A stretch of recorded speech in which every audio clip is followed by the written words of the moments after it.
Welcome back to the Soul Serum podcast. I am your extremely juiced host, Clay Bonine. I am joined by my, I'm assuming, equally as juiced co-host. I'm fucking pumped. Tanner Mavis.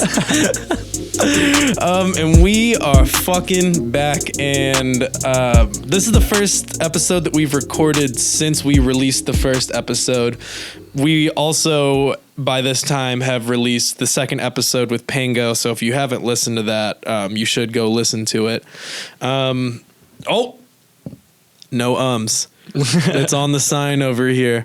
Before we get into anything else, as always, if you all would like to follow us on Instagram, follow us on Twitter, subscribe to us on YouTube, the main page and the Soul Serum TV page. Soul Serum podcast page. Yes. Follow the John, you're going to have to make me a new graphic. Follow the Instagram, the Soul Serum podcast.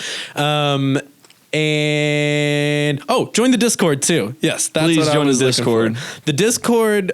Shout out to everybody who has been active in the Discord. It's been really awesome talking to people. Also, we have people in there from like Michigan. We have people from New Jersey. All over. We have a pretty good mix, I feel like. Yeah, it's very small right now, but I feel like the core is there, and when, it's just going to grow slowly. When it's popping, like when the Discord is popping, it's so fun. So much fun. It's awesome. Everybody, it's cool with the Discord when you talk to each other. Like everybody, like it's a great like space to like really show your personality. Like it feels like you're really like talking to somebody. And it's not like, I don't know, in the Instagram comments or something to where it's just like some really bland shit. Just like in the Discord, you can really get to know each other better. I think it's cool because, you know, if you're in a Discord with somebody, then you and this random person you've never met obviously have this connection already because you all wouldn't be in the Discord if you all weren't fans of that space. So once you get that like foundation knocked out of the way and people can just like talk back and forth, it's really fun. So please join the Discord, please. God, I keep saying well, the first thing we want to talk about today is the feedback from episode 1. Now that it's released, we've had a little bit of time to let it go. The first thing that I would like to say is thank you to everybody who watched, who listened, who supported. If you reposted it on your story but didn't listen to it, I don't even care. I appreciate that so much. I was overwhelmed by the amount of positive feedback that came from it.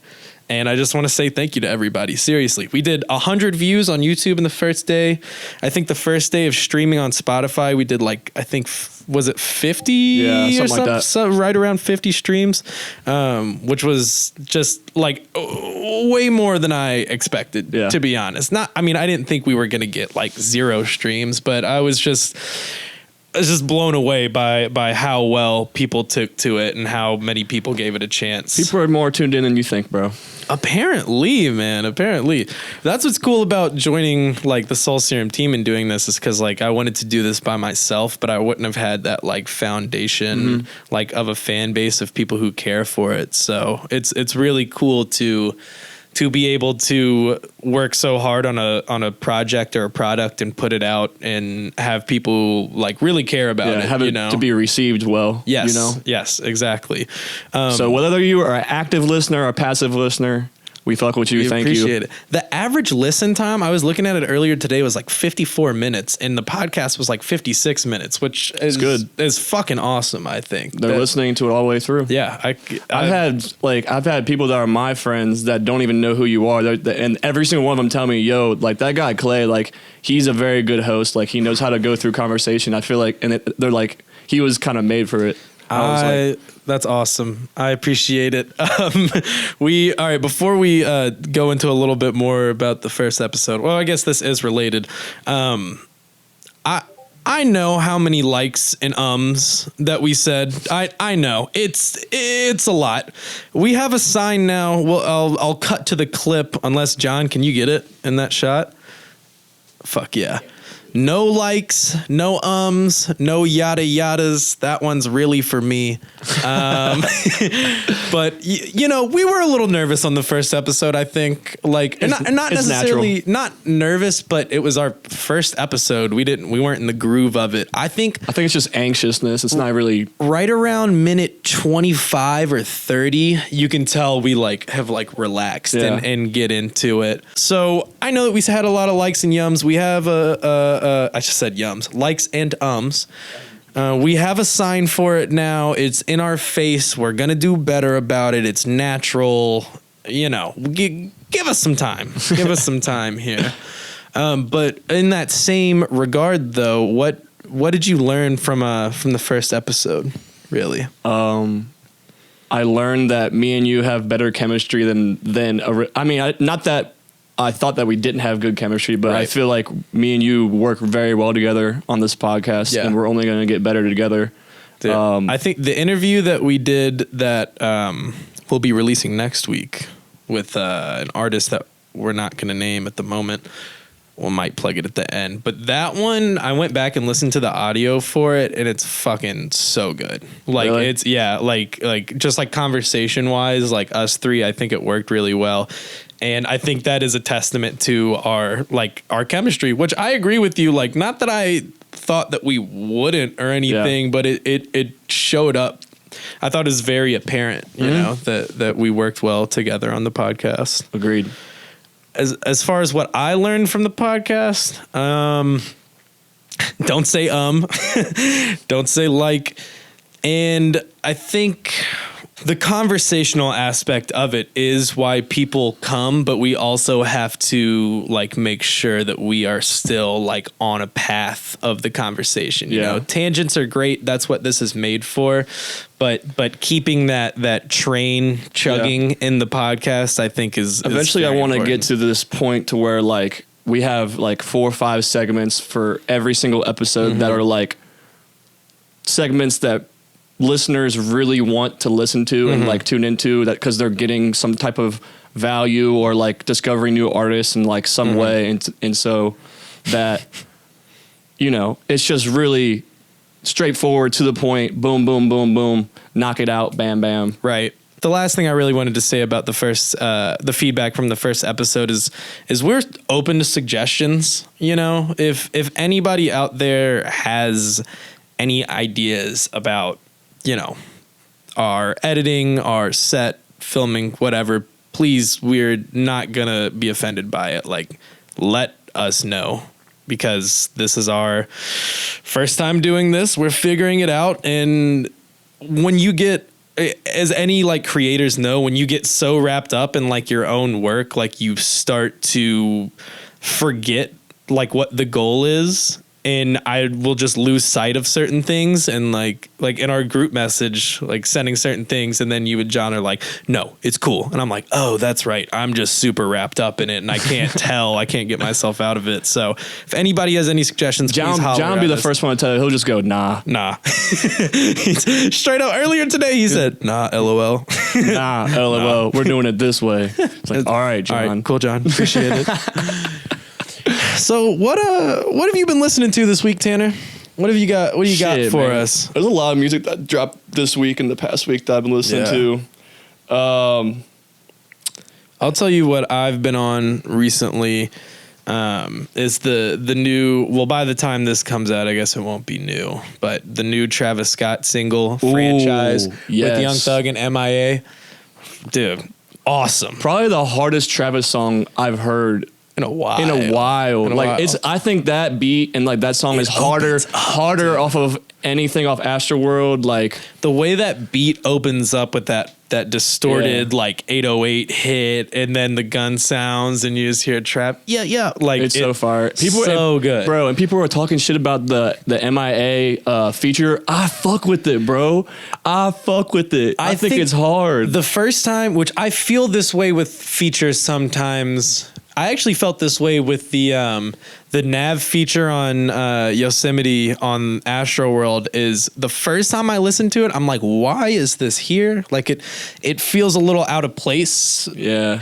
But the more I listen to it, the more right it feels. And I don't know if that's just like out of repetition, you just get used to something, or if I'm understanding the choices being made. But I overall really like the MIA. She has this like robotic, like futuristic voice. Like at the end of her verse, she goes, "Me and Trav, we da fam." Like, like it's just, and then Trav comes right back in. Like the back and forth is so dope in really the song. cool. Like I really like it. And think about it too. Travis is of that age of like Paper Planes was an insane hit, Yeah. right? Like To bring that back. Everybody remembers Paper Planes. Everybody knows about that. So it's probably really cool for Travis to be able to reach out to MIA, somebody who had this major hit, who is now going to be on one of his major hits. Yeah.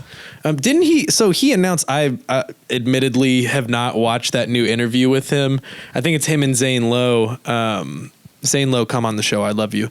So he's the new album's going to be called Utopia. Is that it? He's been hyping it up for a little bit. I like that. I like it too. I like Utopia.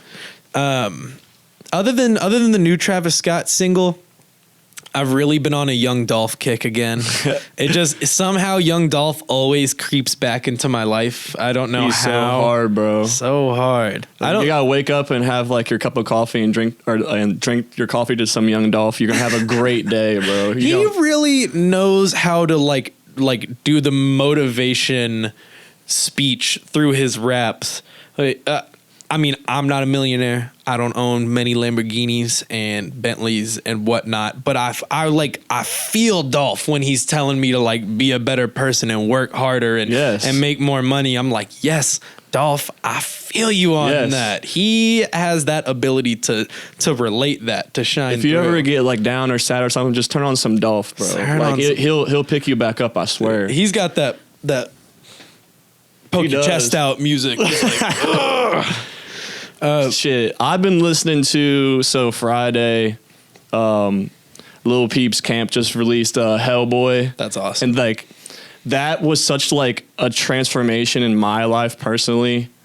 And it just takes me back to like 2016 at that point in time where I was still in college, finding my way through the SoundCloud scene and stuff. And it was like Hellboy, when I found that tape, it was before everyone fucked with Lil Peep. It was me and my boy Caleb McLean, Caleb, shout out to my boy Caleb. It was just me and him. It was just like people just like our little secret. And like, I don't know. I tried showing my friends and nobody really understood or fucked with it. Like, and I didn't want to show up other people because I didn't want to make them think there was something wrong with me, that I was like depressed or anything. It was just like, no, I just like really feel this shit. But to just see it come back on all platforms 4 years later on that date is like really cool to me. Do you think Peep's Camp has done a good job with his like post-death, his posthumous? I think like, they've done the best releases and stuff. Because I think sometimes artists like estates kind of blow it. Yeah. Like this is a non-hip hop example, but like I love Prince. I'm a huge Prince fan. I've always loved him. I have a picture of him on my wall. I have his book or his memoir. I think his camp, while they haven't done a bad job about his post-death releases and stuff, some of it's kind of a bummer. Like they're releasing albums that have over 100 songs and they're just like all these demos and stuff. And I feel like it's like who like gives a shit about all that. But I think Peep's Camp has done a really good job of keeping his name relevant in a scene that obviously cares about him so much. Yeah, bro, it's been 3 years since he's died. And like, he's still like breaking through, reaching new audiences, like staying relevant. And like his sound is something the industry has like copied, bro. Like God. I'm not gonna like hate on anyone because I mean artists can do what they want, but like the punk rock rap like sound and like aesthetic as an artist has really like taken over the last like 2, 3, 4 years. And he was the first. Yeah. Well, I won't say he's the first, but like he was the one to like really take it to a new level. He made people care about that sound, I think. Exactly. And this brings me to like my next point in a sense. I listened to the new MGK album. Oh shit! Not what I thought you were gonna say. And it's pretty good. Wow. Yeah. Like, Really? Like, bro, like the production and Isn't he doing kind of like rock stuff? bro, it's complete rock and roll. So Travis Barker like helped produce the whole thing. Okay. And a couple other guys that are like in that realm of like that sound. And it feels like MGK was supposed to do this all along, like the rock and roll thing. I was not like with it at first when he started going over to the rock and roll thing. Yeah. But like after listening to this, I'm like, okay, I kind of get it. Like I don't like love MGK as an artist, but like he is from Ohio. And it's really hard to reinvent yourself in the music industry. Like reinvent yourself and have like After he had such a clear like Yes. cutout image Yes. too. yes. Okay. All right. It's pretty good. It's like pretty like you're a very rock and roll like I do like some rock and alternative roll. stuff. It's not Yeah. going to be like anything progressive like Gizzard Like Lizard Gizzard, or yeah, whatever yeah. you call them, but it's like pretty like cookie cutter mainstream like early 2000. It sounds like Blink-182 and like Lil Peep mixed together essentially. it- Bro, MGK, if you ever watch this, bro, I know you heard Lil Peep's music after he died. I saw that clip of you playing Walk Away as the Door Slams on acoustic like days after. I know you heard his shit and said, okay, I'm a rock star now. I know you did. Damn, hey, you know MGK loves beef. You know he loves diss Oh, yeah. songs. I can't wait till somebody makes a diss song about but it's us. props though. I do fuck with it. Well, that's actually a funny segue, honestly, because now we're going to get into some Discord questions, our next segment of the podcast. And the first question that I wanted to talk about was our boy YMB. Hey, shout out my guy. Very active in the Discord. When we come to New Jersey, we're going to come fuck with you. Well, I can't speak for everybody. I'm going to fuck with you, though. But he asked, what do you look for most when finding new music? Which I thought would be a really great question for you because you're somebody who actively, like every day, basically is looking for Yeah. new music. And it's also something I've never really thought about. Like when I go to look for new music, like what makes me stay, what makes me come back. It's a really interesting question that I've never like quantified in my brain before. So but I want to start with you though. What do you look for most when finding new music? It kind of varies, but I do have a general sense of how I can answer this. I feel like I look back at like all the artists that I really get attached to and like I find myself like wanting more is like it has to be like catchy. Like I have to I have to have the melodies in my head. Quit pointing the like board. I know I'm doing it. Quit pointing at it. We have You're messing up my train of thought. We have Trip behind the camera instead of Chris today, and Trip is getting a little sassy over here with the no like sign, but I appreciate it. What was I though. saying? Okay, so Has to be catchy. has to be catchy. Like I'll be in the shower just having these melodies in my head. Like I might not know what you're saying. I might not know all the words yet, but I just have like the melody. I'm just humming it in my head. Like I just like really like stuff that's just gonna get stuck in your head and like I have to go back to Spotify and click it again because Right. it's stuck in my head. I have to get it out. Like I feel like that's one thing, but also for like if for YMB for example, like artists that like we could like potentially work with in the future, like I want to see artistry, like true artistry out of you, when it, not just your music, but like the way you express yourself online, how Having an image is a big part. True, like yeah, like but not just having an image, having your own very authentic personal image. Yes, image. just like originality. Like it's hard to come by originality. Everybody's trying to be like somebody else, but like when you come across an artist and like okay, this is like.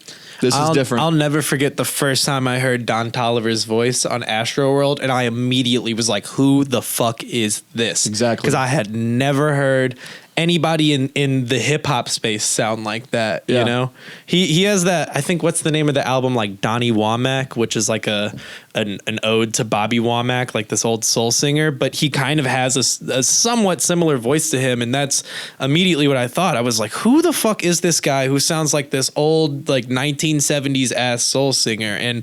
And that drew me to Don Toliver's music, which was new for me at the time, and I'm fully in on the Don Toliver train. By the way, He's so hard. I'm in there.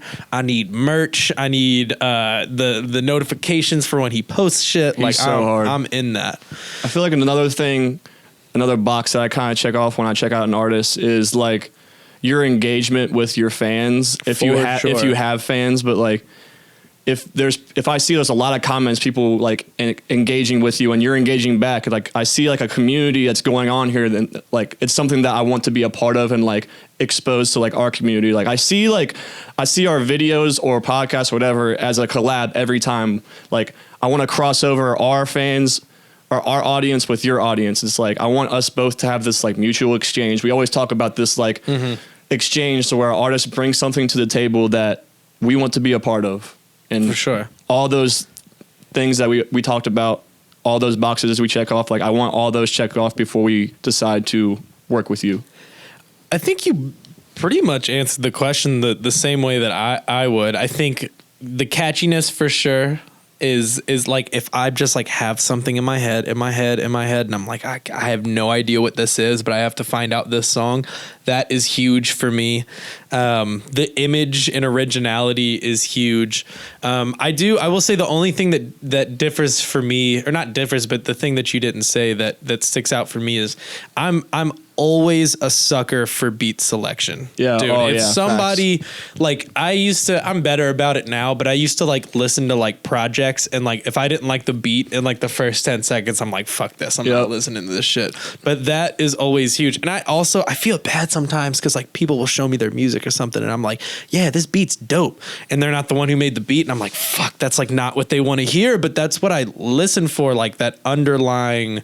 If I could listen to a song without the vocals and the production's going to give me the same effect, I think that's huge, not only for the producer, but that shows that the artist understands that. I think the last thing I want to hit on this before we move on is I think the biggest thing for me, and I've learned this a lot through my man Jack Kays, is an artist needs to have like a true vision for your music. Like you want to have this type of project out at this time. Like I want to have this done at this time. Like Jack has his whole life like pretty much planned out, and like every video that we've done with him so far, he has a whole plan and vision in his head before we even get there. So when me and John and the team pulls up, it's just such an easy process. We can just get it done, and it's just awesome. That. You know what I'm saying? It's like you have to have some sort of vision, like a direction of where you want to take yourself as an artist. Yeah. That's very important. The next question in the Discord comes from some guy named Pitt Tripman. Trip. I don't know. He sounds like a strange guy with a cool camera though.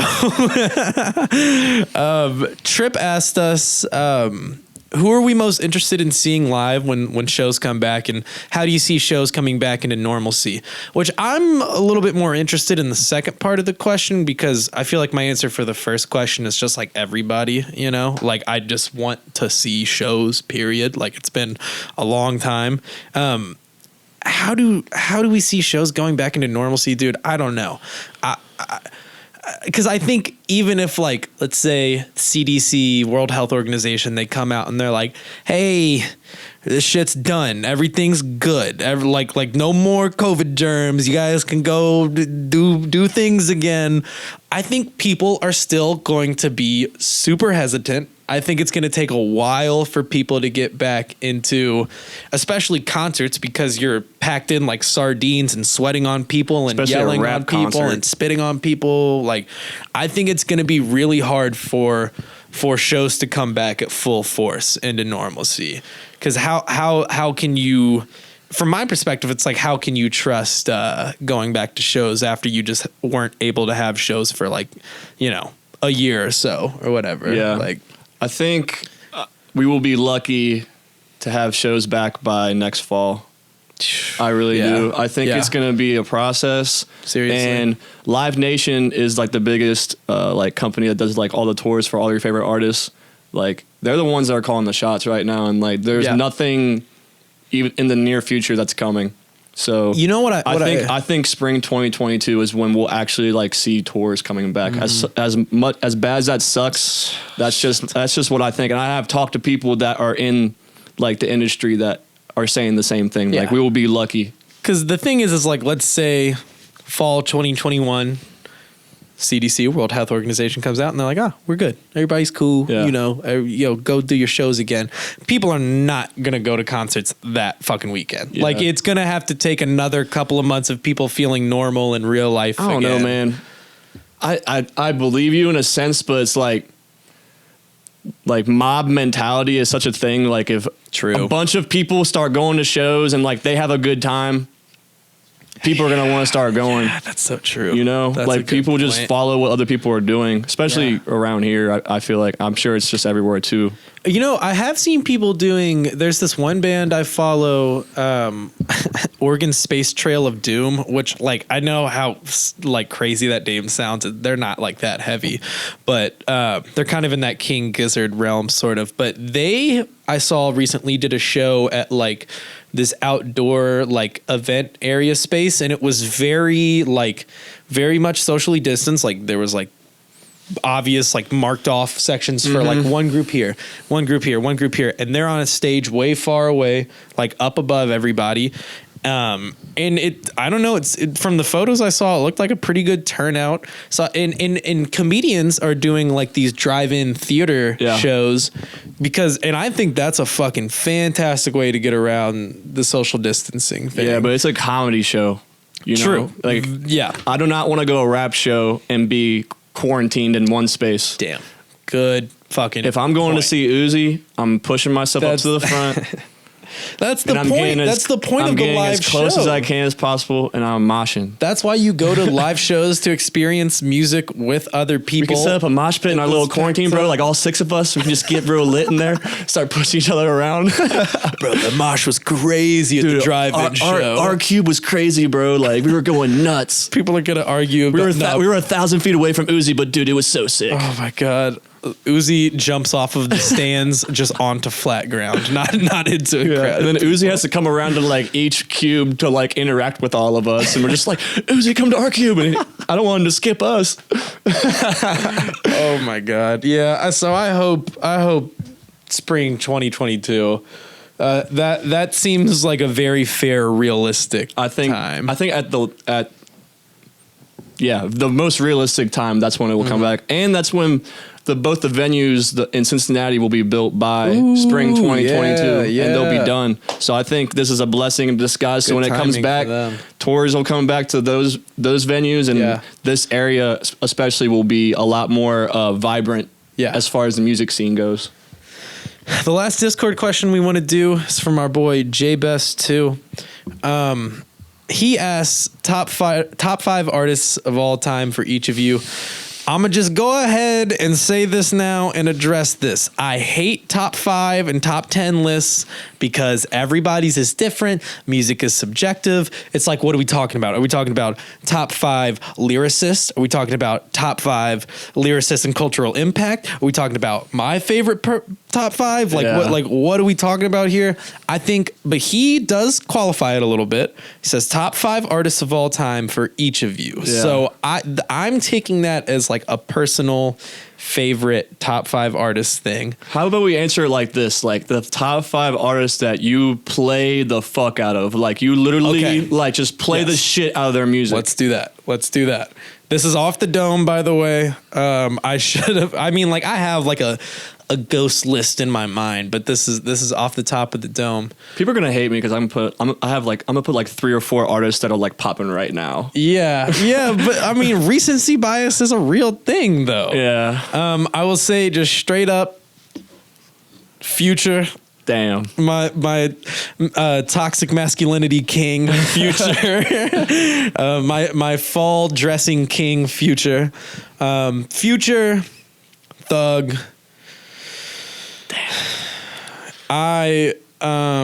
God, dude, this is hard. Hold on. I have to grab my phone. I'm so sorry. This is also why I'm bad at these lists, is because like it's like I have all these artists in my mind, and then when I have to talk about it, it's like, oh, I don't actually listen to music at all. I don't know anybody all of a sudden. Thug, Future.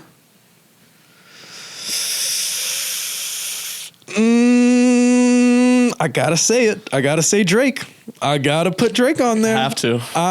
You know, like I understand. If you don't, you a bozo. I understand all the. I see Noah in the other room. Does he hate Drake? No, Noah acts like he hates Drake, but he doesn't.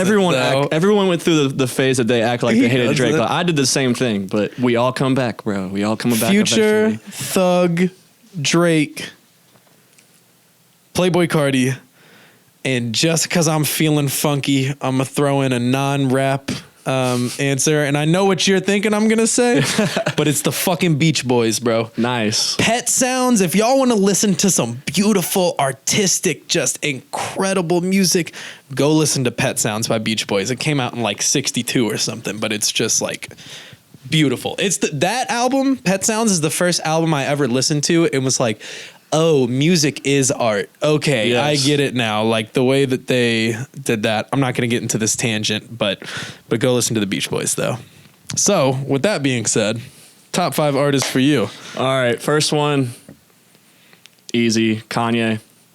Yeah, he's in my top 5. Easy. I wanted to put Kanye in there, but I just feel like it's almost like implied that Kanye is like a favorite artist. Just God, bro. It's like when people are like you know, like LeBron James is my favorite basketball player, but I also love Kobe. You know, it's like the same shit as that for me. So right. Kanye. My second one will be Lil Wayne. Oh, played the absolute that was like my whole middle school and high school years was Lil Wayne. I'm so pissed I didn't say Lil Wayne. Oh my gosh. All right. My list is fucked up, but go on. All right, that's 2. Third, definitely I have to put in Lil Peep just because I know literally every song that man's ever created. Right. And there was a time where that's all I was listening to. Don't really listen to him all that much anymore just because I'm trying to move on from that point in my life. Mm-hmm. But that man touched me in ways that an artist never has. Means a lot. Yeah. Playboi Carti, for sure. Got to. Like the self-titled tape, I put millions of fucking streams into that thing, bro. Like there was my friends all fuck with Carti too. Like everybody, I know a lot of people that fuck with Carti, but like when that tape came out, bro, like I played the fucking shit out of that. Come on, man. Come on. And then, I mean, we don't even have to get into it. Yeah, you all already know. Yeah, if you're listening to this I would say probably like 90% of the people who listen to this podcast are probably Carti super fans as well. As much as I do, I don't hate Carti's fan base, but they can be kind of But there is like the early OG Carti fans, like they get it. There's this couple of Carti songs on YouTube that if you go to, they're still under like 1 million views, and everybody in the comments like, shh, real Carti fans only. Yeah. Don't let the Magnolia fans know. So okay, you're Kanye, Lil Wayne, Lil Peep, Carti. Yeah, it's either Drake or Uzi. I thought you were gonna go Uzi for sure. Yeah. I thought you weren't. I put Carti like a hair above Uzi. Yeah. Just personally. That's tough. It's just a hair for now until a whole lot of Red's released, and then we'll come back to this. When the greatest album of all time is released. If it's even called Whole Lot of Red. Oh my God. Dude, my top 5 list sucked. As soon as you said Lil Wayne, I was like, God, I blew it on mine. It's fine though. This is my whole point. I was thinking about throwing in Chief Keef in there.